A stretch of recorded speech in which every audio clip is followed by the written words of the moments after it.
โอ้งามงามงามทุกคนเห็นบ่โอ้เห็นบ่เฮากะใต้น้ำเขาอยู่เด้อนี่นะมันเป็นรูปวงเดือนแล้วนี่บ่ให้งามไว้ให้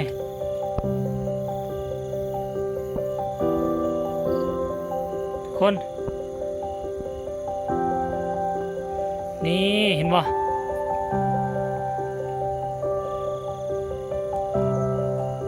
นี่ต้องเห็นแน่นๆเนาะนี่ทุกคนเงินเท่าน่ะนี่เห็นบ่ตามกระแสทุกคนโอ้ลงไหมพุ่นน่ะเขาจุดพลุอยู่พุ่นน่ะโอ้สุขสันต์วันออกพรรษาพุ่นเบิ่งพระจันทร์เต็มดวงพุ่นน่ะ15 ค่ำท่านผู้ชมทั้งนี้ก็จุดตั้งแต่ตอนเว้นพุ่นทั้งนี้จุดตั้งแต่ตอนเว้นไล่มานี่ก็บ่จุดอยู่ป่าเนาะนี่เนาะนี่นะโอ้คักอึกทึกคึกโคมโดยเฉพาะอยู่เขตในเมืองห่างจากเฮาไปประมาณอันน่ะ20 กว่าลักม่วนคักนี่อันนี้เฮาก็ได้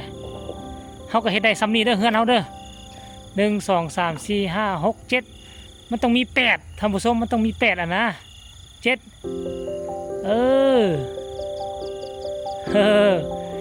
เฮ็ดตามขบวนการทุกคนเฮ็ดตามขบวนการ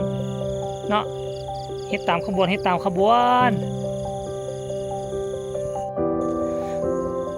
ของเฮาแล้วมันใส่ตะเกียงน้ำมันเอาทุกคนใส่ตะเกียงน้ำมันเอาใส่หรือคือกล้องใต้บ้านเฮาเอิ้นกล้องใต้เนาะนี่คนอื่นเฮือนอื่นให้เขาสิอันน่ะเฮือนอื่นให้เขาสิใต้เทียนแต่นี่เฮาใต้ตะเกียงแล้วนี่โอ้พุ่นน่ะในเมืองพุ่นน่ะคือโคมมานี่คนลงคนอ่อนเลยนะหมาเฮา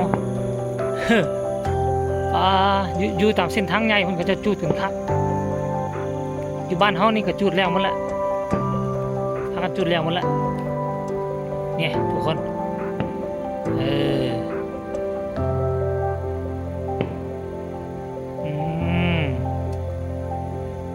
คลิปนี้ก็ฝากไว้สำนี้แหละสุขสันต์วันออกพรรษากันแล้วกัน